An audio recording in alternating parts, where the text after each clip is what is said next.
याच्यामध्ये खूप सारे विटॅमिन आणि मिनरल्स असतात। अगोदर गुळ घालून बनवलेला शिरा ट्राय करते। बाय साहेब कवटुल्याचा नंबर आला। त्या थोड्याशा जाडसर असतात आणि ढबू असतात। मिरचू छान शिजलं गेलेला आहे, ती सुंदर दिसत आहे करटुले। हरे कृष्ण मैत्रिणींनो, स्वागत आहे तुम्हा सर्वांचं। सकाळचे 8:30 वाजले आहेत आता आणि मी अजून स्वयंपाकाला सुरुवात नाही केली। इथं गॅसवरती सुंठेचा काढा उकळायला ठेवलेला आहे आणि आज दादूचा डबा नसल्यामुळे मी उशिरा स्वयंपाक करत आहे। दादू बोलला मी लवकर येणार आहे, म्हणलं ठीक आहे। आणि आजचा ब्लॉग आपला फूड ब्लॉग असणार आहे। आजच्या ब्लॉग मध्ये मी तुम्हाला आपली मोस्ट पॉप्युलर मिरचूची भाजी दाखवणार आहे। बऱ्याच जणांच्या कमेंट येतात की मिरचूची रेसिपी दाखवा, तशी तर मी 1-2 व्हिडिओ मध्ये दाखवली आहे, पण आज स्पेशल मी फूड ब्लॉग करणार आहे आणि त्या ब्लॉग मध्ये तुम्हाला डिटेल्स मध्ये मिरचूची रेसिपी दिसेल आणि कडुल्याची पण रेसिपी दिसेल। फूड ब्लॉगला सुरुवात करण्याच्या अगोदर मी तुळशी मातेला जल अर्पण करते आणि नंतर फूड ब्लॉगला सुरुवात करते।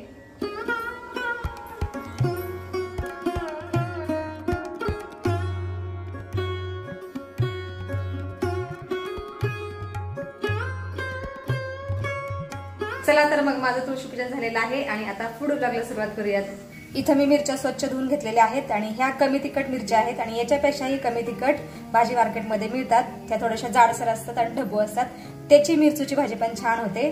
तर अगोदर मिरचू कट करून घ्यायचं चांगलं म्हणण्यापेक्षा हे बघा मी थोडंसं क्रॉस कट केलेलं आहे आणि मधून चीर द्यायची। अशी चीर देऊन काय करायचं, या बिया सगळ्या काढून टाकायच्या। या बियामुळे तिखट लागतं मिरचू।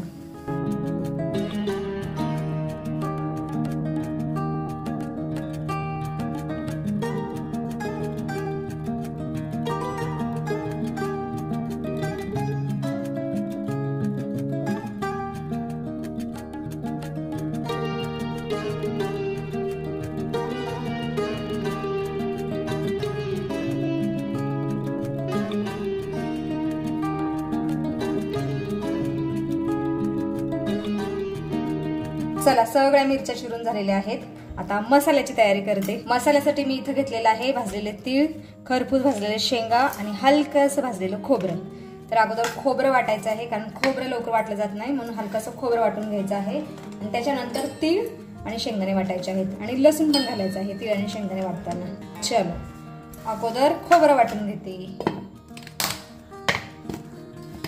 चला हलकंसं खोबरं वाटलेलं आहे आणि आता याच्यामध्ये टाकायचं आहे शेंगदाणे आणि तीळ, त्याच्यानंतर लसूण घालायचं आहे। लसूण आणि मिरचीला खूप छान टेस्ट येते।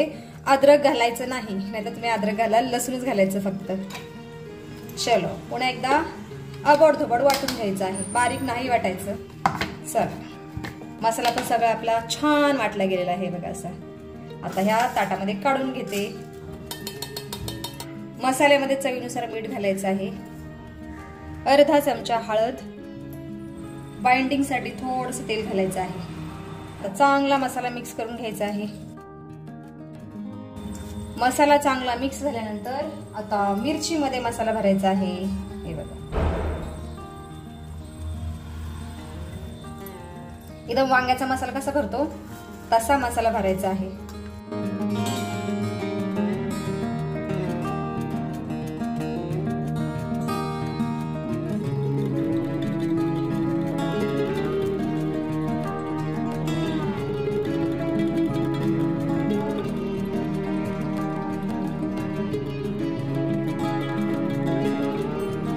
गॅसवरती मी कढई ठेवलेली आहे आणि आता कढईमध्ये 2 पळ्या तेल घालायचं आहे।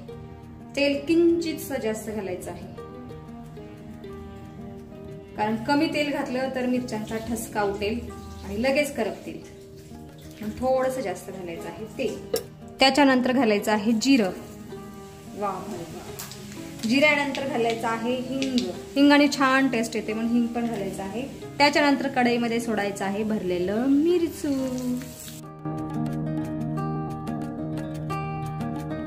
सगळ्या मिरच्या कढईमध्ये घातलेल्या आहेत। मिक्स रेल, वा भाई वा, आत्ताच वास खूप खमंग येत आहे। बनवायला एकदम साध्या सोप्या आणि खायला एकदम स्वादिष्ट बनतं मिरचू। छान मिक्स झाल्यानंतर आता फक्त 2 मिनिटांसाठी झाकण ठेवायचं आहे मिरचीवरती। 2 मिनिटे झालेले आहेत, आता मिरचूला पाहूयात। वा बाई वा वा वा, खूप छान वास येत आहे। 7 ते 8 मिनिटांमध्ये मिरचू चांगलं शिजतं, पण 2-2 मिनिटाच्या अंतरावर अधूनमधून ह्याला असं चांगलं फिरवावं लागतं, परतावं लागतं, असं खरपूस शिजवावं लागतं। दिसतंय का तुम्हाला?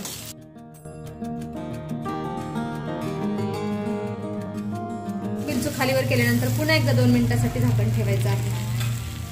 2-3 मिनिटाच्या अंतरावरती झाकण उघडायचं, मिक्स करायचं आणि पुन्हा झाकण ठेवायचं. असं 3 वेळा करायचं म्हणजे छान मिरचू शिजतं.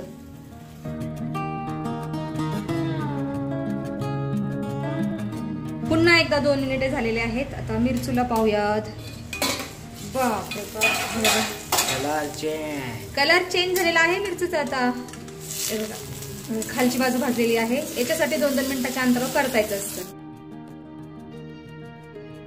वास पण खूप खमंग येत आहे. आता ह्या स्टेजवर घालायची आहे वरून कोथिंबीर. हे बघा, अशी कोथिंबीर असेल तर घाला, नसेल तर नाही घातली तरी चालते, ऑप्शनल आहे. चला आता पुन्हा एकदा छान मिक्स करायचं आहे. आता ही लास्ट स्टेप आहे मिरची शिजवायची. आता शेवटच्या 2 मिनिटांसाठी झाकण ठेवायचं आहे मिरचीवरती. शेवटचे 2 मिनिटे झालेले आहेत. झाकण उघडते. मिरचू छान शिजलं गेलेलं आहे. आता ह्या सर्विंग बाउल मध्ये काढून ठेवते. बाप रे बाप, वा भाई वा वा. चलो, माझ्या तोंडाला आताच पाणी सुटलेलं आहे. काढून ठेवलं सर्विंग बाउल मध्ये. बाय साहेब, किती सुंदर दिसत आहे माझी मिरचू. खायलाही थोडी चटपटीत आणि एकदम झणझणीत लागते.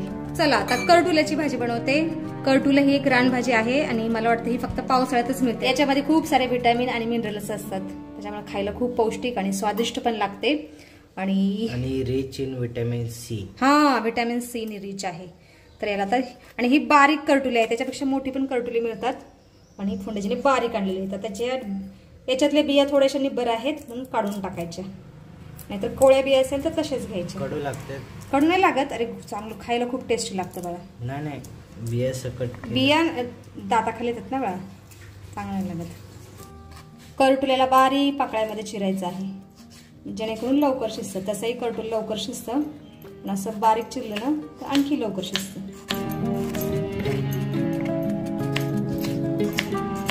आता मिरचीच्याच कढईमध्ये मी करटुल्याची भाजी बनवत आहे. आता कढईमध्ये 1 पळी तेल घालते.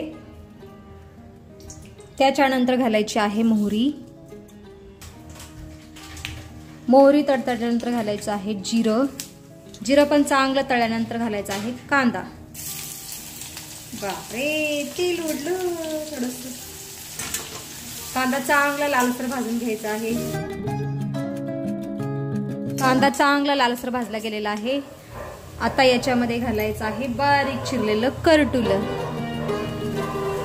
आता करटुल्यामध्ये घालायचं आहे चवीनुसार मीठ. त्याच्यानंतर हळद आणि चांगलं मिक्स करून घ्यायचं आहे. आता फक्त 2 मिनिटांसाठी झाकण ठेवायचं आहे. करटुला 2 मिनिटे शिजतंय, तोपर्यंत करटुल्याचा मसाला तयार करूयात. इथं मी मिक्सरचं भांडं घेतलेलं आहे आणि ह्याच भांड्यामध्ये मिरचूचा मसाला वाटलेला आणि आता ह्याच भांड्यामध्ये करटुल्याचा मसाला वाटत आहे. अगोदर शेंगदाणे घ्यायचे, त्याच्यानंतर लसूण. बस 2च जिन्नस घ्यायचे आहेत आणि वाटायचं आहे. चला, शेंगदाणे सुद्धा चांगले वाटलेले आहेत, अति बारीक नाही, मिडियम वाटलेले आहेत. आता करटुल्याला बघूयात. वाव, करटुलं लगेच शिजतं बरं का. चला मिक्स करते पुन्हा एकदा. आता याच्यामध्ये घालायचं आहे मिरची पावडर किंवा मसाला, चवीनुसार घालायचं आहे. चला पुन्हा एकदा मिक्स करायचं आहे चांगली. पुन्हा एकदा चांगलं करटुलं मिक्स करायचं आहे. आता घालायचं आहे शेंगदाणे आणि लसणाचं कूट. पुन्हा एकदा चांगलं मिक्स करायचं आहे करटुलं शेंगदाण्याच्या वाटणामध्ये. आता थोडंसं पाणी वतायचं आहे शिजण्यापुरतं किंवा शेंगदाण्याचं कूट मेल्ट होण्यापुरतं. तर थोडंसंच वतत आहे मी, एकदम अर्ध्या कपापेक्षा कमी. पुन्हा एकदा चांगलं मिक्स करायचं आहे करटुलं. तसं तर अर्ध शिजलेलं आहे आताच. आता फक्त 2 मिनिटांमध्ये शिजून जाईल करटुलं. हे बघा. चलो, आता 2 मिनिटांसाठी झाकण ठेवायचं आहे. 2 मिनिटे झालेले आहेत. तर करटुल्याला पाहूयात. करटुल्याचं टेक्स्चर पाहू शकता तुम्ही, किती सुंदर दिसत आहे करटुलं आणि खायला सुद्धा तेवढंच टेस्ट लागतं बरं का. चलो आता घालायची आहे कोथिंबीर. कोथिंबीर ही ऑप्शनल आहे, माझ्याकडे आहे म्हणून मी घालत आहे. चांगलं मिक्स करून घ्यायचं आहे कर्टुलं. आता सर्विंग कढईमध्ये काढून ठेवते कर्टुलं.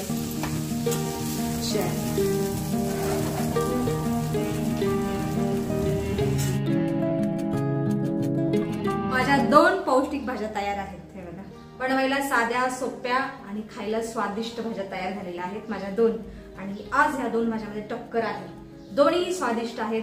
आय होप तुम्हाला माझा हा फूड ब्लॉग आवडला असेल. तर ह्या दोन्ही भाज्या घरी नक्की ट्राय करा. मी आता जेवण करत आहे. आणि बघा जेवणामध्ये किती भाज्या आहेत आज. चवळ्याची भाजी, मिरचू, त्याच्यानंतर कर्टुलं, शिरा आणि बाजरीची भाकरी. तुम्ही सुद्धा या स्वादिष्ट भोजन करायला. अणम ब्रह्मा रसम विष्णु भोक्ता देवो जनार्दनम एवं ध्यात्वा तथा ज्ञात्वा अन्नदोष लिप्यते. जय श्री कृष्ण भगवान. अगोदर गुळ घालून बनवलेला शिरा ट्राय करते, नंतर मिरची. एक नंबर शिरा, टेस्टी टेस्टी.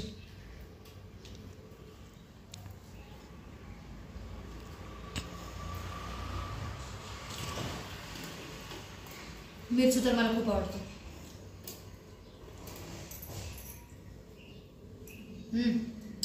खूप स्वादिष्ट झालेला आहे, टेस्टी झालेला आहे, मस्त. कवटुला सांगते. कवटुल्याची भाजी मला वाटतं पावसाळ्याच येते विकायला, उन्हाळ्यामध्ये वगैरे नसते. तर आहे सीजनल भाजी, खूप पौष्टिक पण आहे, तर खायची, पण महाग असते. खूप टेस्टी बाबा, एक नंबर. हे दोन्ही भाज्यांची टक्कर द्यायची झाली, कम्पेअर करायचं झालं तर दोन्ही भाज्यांची टेस्ट सारखीच आहे. सारखी म्हणजे नाही, कर्टुलं भारी बनलंय. म्हणजे कर्टुला जिंकला टक्कर मध्ये. यस. बापरे बाप, कर्टुल्याचा नंबर आला. ठीक आहे, पण मिरची मला खूप आवडतं. ते तो पर्सनल फेवरेट झालं. पर्सनल, पण दोन्ही भाज्या टेस्टी झाली तर खूप टेस्टी.